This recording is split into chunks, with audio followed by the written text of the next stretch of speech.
Hello viewers, welcome to our channel. నేను మీ Charan Parimi. YS Jagan పార్టీని ఒక్కసారిగా ప్రక్షాళన చేశాడు. అనేక మార్పులు చేర్పులతోటి కొత్త రంగులతోటి వచ్చింది పార్టీ. కొత్త రంగు అంటే కొత్త ఐడియాస్ తోటి, కొత్త ఫార్మేషన్ తోటి. ఎందుకంటే జగన్ గారు ఇప్పటిదాకా చూసుకుంటే రాజకీయాల్లో ఆయన ఓడిపోయిన దగ్గర నుంచి కూడా సరైన ప్రణాళికలతోటి ఆ పార్టీని నడిపించలేదు. ఏదో ఒక అడుగు అటు ఒక ఇడుగు ఇటు ఏదో గందరగోళంగా వెళ్తూ వచ్చింది వైసీపీ పార్టీ ప్రస్థానం ఈ 3 నెలల పాటు. సో ఈ గందరగోళ పరిస్థితిని మొత్తానికి జగన్ అర్థం చేసుకున్నాడు.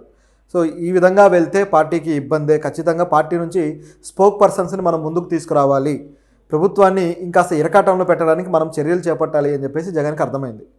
ఎందుకంటే ఆయన చేసిన వ్యాఖ్యలు ఏవైతే ఈ విజయవాడ ముంపు కావచ్చు, వరదలు, ఈ టైంలో ఆయన చేసిన వ్యాఖ్యలు, ప్రస్తుతం ఆయన చేస్తున్న ఓదార్పు యాత్రలు, అదేవిధంగా రోజా గారు ఆ విజయవాడ వరదల తర్వాత చేసిన వ్యాఖ్యలు, ఇవన్నీ కూడా ప్రజల్లో వాళ్ళకి పెద్ద సింపతిని కానీ ప్రజల పక్షాన ఉన్నారన్న భావన కానీ కలిగించలేదు గత కొద్ది రోజులుగా. ఇవన్నీ మనం గమనిస్తూనే ఉన్నాం.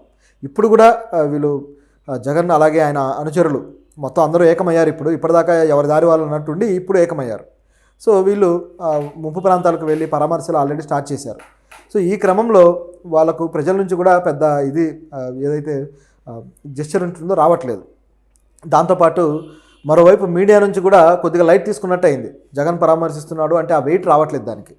సో ఇదంతా ఎందుకయ్యాయంటే సరైన టైంలో సరైన పద్ధతిలో స్పందించకుండా ప్రజల పక్షం నిలబడ్డామని చాటుకోలేకపోవడం అనేది ఈ పార్టీ చేసిన ఒక మిస్టేక్. సహాయక కార్యకలాపాల్లో ఎక్కడా పార్టీ లీడర్లు కానీ పార్టీ మాజీ మంత్రులు కానీ కనపడలేదు. ఎక్కడా కూడా వీళ్ళు విరాళాలు ప్రకటించి ఘనంగా ప్రజలకు మేము సేవ చేస్తామని ముందుకు రాలేదు. ప్రభుత్వంలో ఉన్న వ్యక్తులు కూడా విరాళాలు ప్రకటించారు. పవన్ కళ్యాణ్ గారు 6 కోట్ల దాకా ప్రకటించారు. సో ఈ పరిస్థితుల్లో ఈ పార్టీ వైసీపీ పార్టీ పూర్తిగా ప్రజల పక్షాన లేదు అన్నట్టుగా ఈ వరదలనేవి కూడా ప్రూవ్ చేశాయి. పైగా ఆయన చేస్తున్న విమర్శలు కూడా ముందస్తు చర్యలు తీసుకోలేదనో లేకపోతే రెడ్ అలర్ట్ ప్రకటించలేదనో ఇటువంటి విమర్శలు ఏవీ లేకుండా డైరెక్ట్గా చంద్రబాబు గారి నివాసాన్ని కాపాడుకోవడానికి ఈ వరదలు తీసుకొచ్చాడన్నట్టుగా వాదించడం అనేది అందరూ నవ్వుకున్నారు. అది ఏమాత్రం లాజికల్గా కనపడలేదు. కొద్దో గొప్ప తెలివితేటలున్న వాళ్ళు ఎవరైనా ఆలోచిస్తారు ఇది సరైంది కాదు అని. సో ఇదంతా గమనించి చూసినప్పుడు వైసీపీ పార్టీ ఈ వరదల్ని సరిగ్గా క్యాష్ చేసుకోలేకపోయింది, సరిగ్గా ఆ విషయంలో రియాక్ట్ అయ్యి ప్రజల మద్దతు కూడగట్టుకోలేకపోయింది అనేది ఇక్కడ క్లియర్గా కనపడింది. దాంతోపాటు గత ప్రభుత్వంలో చేసిన తప్పులు కూడా వాళ్ళు ఎప్పుడైతే ప్రభుత్వం నిర్వహించారో ఆ టైంలో అనేక తప్పులు చేసుకుంటూ వచ్చారు కదా, అందులో అనేక మంది అరెస్టులు, అలాగే కేసులు పడ్డాలు, వాళ్ళు పారిపోవడాలు, దాక్కోవడాలు, మళ్ళీ లాక్కొచ్చి అరెస్ట్ చేయడాలు ఇవన్నీ జరుగుతూ వచ్చాయి. ఇప్పుడు నందిగం సురేష్ గారిని 2 రోజుల క్రితమే కలిసి బయటకు వచ్చిన తర్వాత నా అభిమానులు నన్ను ఏమన్నా అంటే కోపం రాదా, 4 రాళ్ళు వేస్తారు కోపంతో, తప్పేంటి అని చెప్పేసి ఒక చట్ట వ్యతిరేకమైన వ్యాఖ్యలు చేశారు జగన్. అంటే ఆయన్ని తిడితే మీ ఇళ్ల మీదకి వచ్చి దాడులు చేస్తారు, నాశనం చేస్తారు అని చెప్పేసి డైరెక్ట్గా అభిమానులకు హింట్ ఇస్తున్నాడు. అలాగే చట్టాన్ని మేము లెక్క చేయమనే హింట్ కూడా ఇస్తున్నాడు.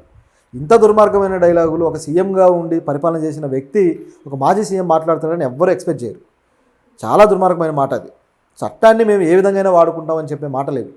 పైగా దాంతో భాగంగా రెడ్ బుక్లు మేము కూడా మెయింటైన్ చేస్తాము, భవిష్యత్తులో మేము కూడా రెడ్ బుక్కులతోటి యాక్షన్ తీసుకుంటామని చెప్పడం అనేది కక్షపూరిత దుర్మార్గ రాజకీయాలకు ఒక ఉదాహరణ. నిజానికి రెడ్ బుక్ నిర్వహించే వాళ్ళని తప్పు పట్టాల్సిందే, కానీ కోర్టులు చూసుకుంటాయనో లేకపోతే పోలీసు వ్యవస్థ చూసుకుంటుందనో లేకపోతే మేము ప్రజల మద్దతుతో పోరాడతామనో చెప్పాలి. కానీ ఈ విధంగా వ్యాఖ్యానించడం అనేది అసలు ఏమాత్రం ఒక సీఎంకి సరైనది కాదు, నైతిక విలువలు బాధ్యత అనిపించుకోదు.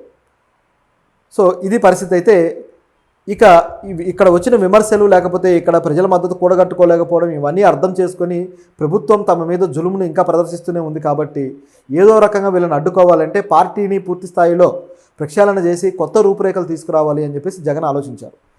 దానికి ఆయన చేసిన పని ఏంటంటే ఈ విధంగా పార్టీలో కొత్తగా అధికార ప్రతినిధులను ఎన్నుకోవడం, కొత్తగా కొంతమంది నాయకుల్ని ముందుకు తీసుకొచ్చి పెట్టడం, స్పోక్ పర్సన్స్ అని. ఇందులో భాగంగా పార్టీ పొలిటికల్ అడ్వైజరీ కమిటీ మెంబర్గా పెద్దిరెడ్డి గారిని తీసుకున్నారు. ఇది ఎవరు ఊహించలేదు.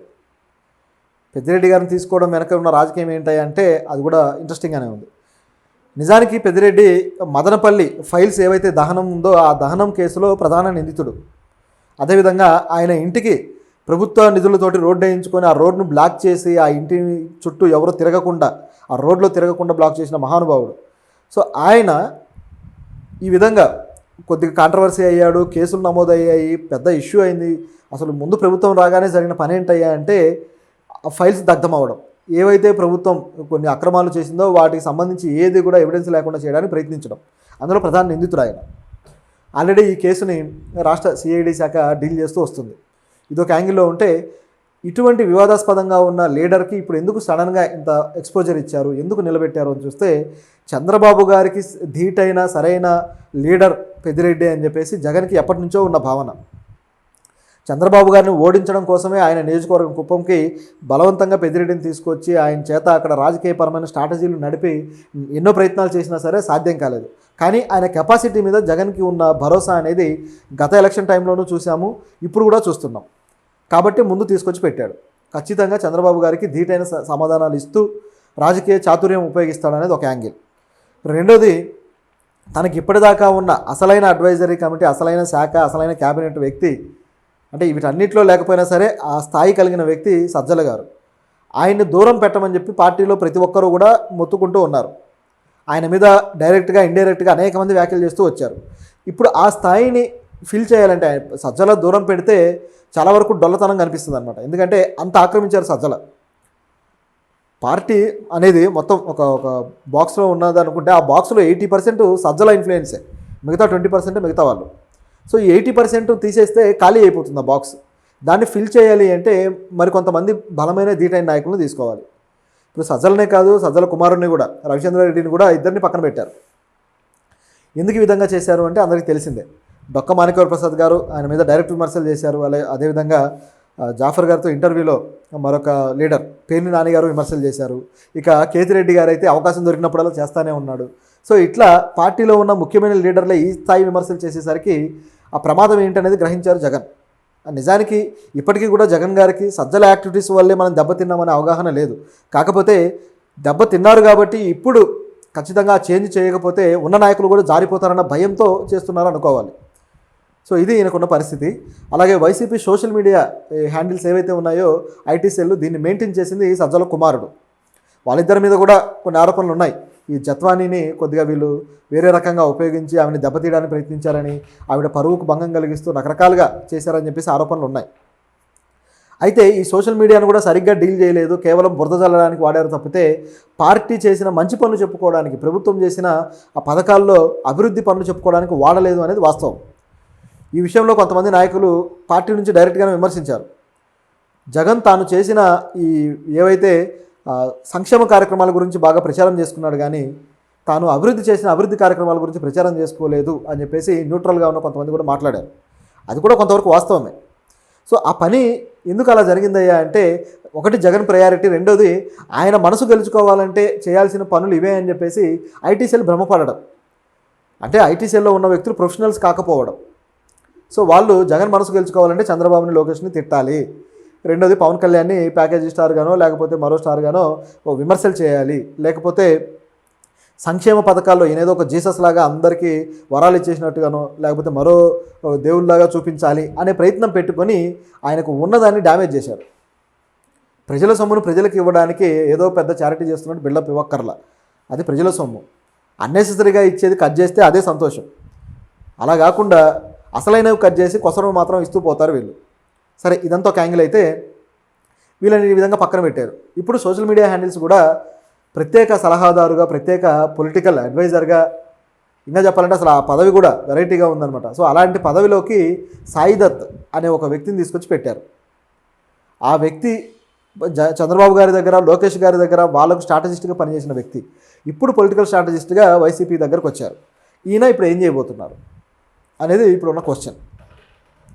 కాబట్టే వీళ్ళందరినీ దూరం పెట్టడానికి ఆస్కారం దొరికింది. బహుశా ఈ దూరం పెట్టడంలో స్ట్రాటజిస్టు ఐడియాస్ కూడా ఉండి ఉండాలి.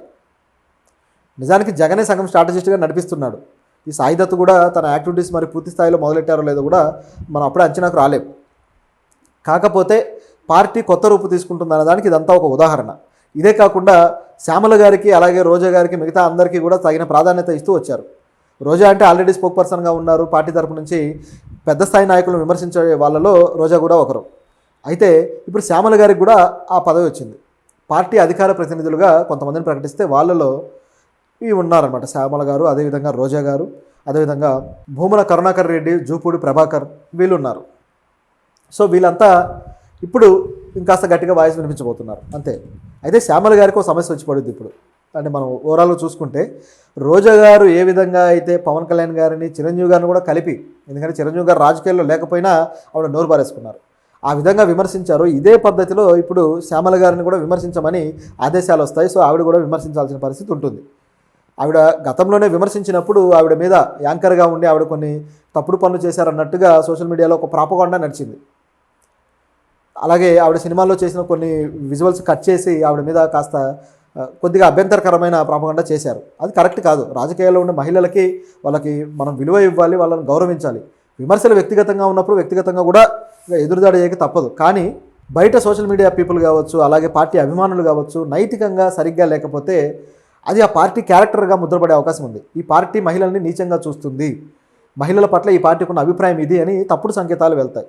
కాబట్టి మహిళలు రాజకీయాల్లోకి రావడము, వాళ్ళందరూ నెగ్గడమే చాలా గొప్ప విషయం.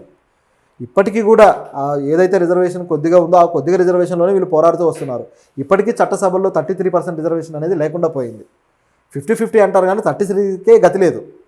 సో ఇలాంటి పొజిషన్లో వాళ్ళని మరింతగా హ్యూమిలియేషన్కి గురి చేసి మరింత అవమానపరిచి చేయడం అనేది అత్యంత నీచ రాజకీయాలకు ఇది ఒక ఉదాహరణ. ఈ రాజకీయాలన్నీ కూడా ఆంధ్రప్రదేశ్లో ఎక్కువ జరుగుతున్నాయి. జాతీయ స్థాయిలో ఏ రాష్ట్రంలోనూ ఇంత నీచమైన రాజకీయ ప్రాపగండ అనేది లేదు, అది మహిళల మీద. సో ఇది ఒక యాంగిల్ అయితే సరే, వీళ్ళు పెట్టడం జరిగింది. ఇప్పుడు వీళ్ళు ఏం మాట్లాడతారు అనేది కొద్దిగా ఆసక్తికరమైన విషయం. ఇకపోతే మీడియా ఛానళ్ళలో మాట్లాడడానికి, మీడియా ఛానళ్ళలో స్పీచ్లు ఇవ్వడానికి విడుదల చేశారు వైసీపీ నాయకులు. సో ఇందులో గమనించి చూస్తే గతంలో ఉన్న నాయకులు ఉన్నారు, కొత్త నాయకులు కూడా ఉన్నారు. సో గతంలో అయితే మరీ దారుణంగా నోరు బారేసుకున్న వాళ్ళు ఉన్నారు. పేర్ని నాని కావచ్చు, అదేవిధంగా కొడాలి నాని కావచ్చు, వీళ్ళంతా, ఇక అనిల్ కుమార్ యాదవ్, సో వీళ్ళంతా ఉన్నారు. అయితే ఇప్పుడు చూసుకుంటే ముఖ్యమైన నాయకులే ఉన్నారు. సో వీళ్ళు ఏ విధంగా విమర్శించబోతున్నారు అనేది ఇప్పుడు ఆసక్తికరంగా ఉంది. అయితే ఈ విమర్శలు గతంలో లాగా పనిగట్టుకొని పర్సనల్ క్యారెక్టర్ అసాసినేషన్ ఈ విధంగా కాకుండా కన్స్ట్రక్టివ్గా ప్రభుత్వ చర్యల మీద, డెవలప్మెంట్లో వచ్చిన లోపాల మీద, అవినీతి మీద ప్రత్యేకమైన విమర్శలు ఉంటే బాగుంటుంది. దీనికి వాళ్ళకున్న సోర్సెస్ ఉపయోగించి కొద్దిగా ఎవిడెన్సెస్ కూడా ముందు పెడితే ఇంకా బాగుంటుంది. అంటే గాలివాటం విమర్శలు కాకుండా మీడియా ఉంది, ఇన్వెస్టిగేటివ్ జర్నలిజం ఉంది వాళ్ళకి. సో అటువంటి ప్రయత్నాలు కూడా చేయొచ్చు. ఇన్వెస్టిగేటివ్ జర్నలిజాన్ని ప్రభుత్వం చేసే తప్పుల కోసమో లేకపోతే వీటి కోసం వాడకుండా నాయకుల రాసలీలలు, వాళ్ళ బెడ్రూమ్లో కెమెరాలు వీటికి వాడుతున్నారు అనమాట. సో అంత దారుణమైన పరిస్థితికి వెళ్ళింది మనం. పైగా అదే కాంట్రవర్సీ న్యూస్ మనకి. సో ఇది పరిస్థితి. సో వైసీపీ ఇప్పుడు కొత్త రూపుతో వచ్చింది కాబట్టి ప్రభుత్వాన్ని ఏ విధంగా ఇబ్బంది పెడుతుంది అనేది మనం చూద్దాం. ఇబ్బంది పెట్టాలని కూడా కోరుకుందాం. ఎందుకంటే ప్రభుత్వం శృతిమించకుండా, తన చర్యలు ఎవరూ అడ్డు చెప్పకుండా పోతే ప్రభుత్వం కూడా శృతిమించి పనిచేసే పరిస్థితులు వస్తాయి. కాస్త అది మోనోపాలికి దారితీస్తుంది. అది జరగకుండా ఉండాలంటే ప్రతిపక్షం కూడా స్ట్రాంగ్గా ఉండాలి.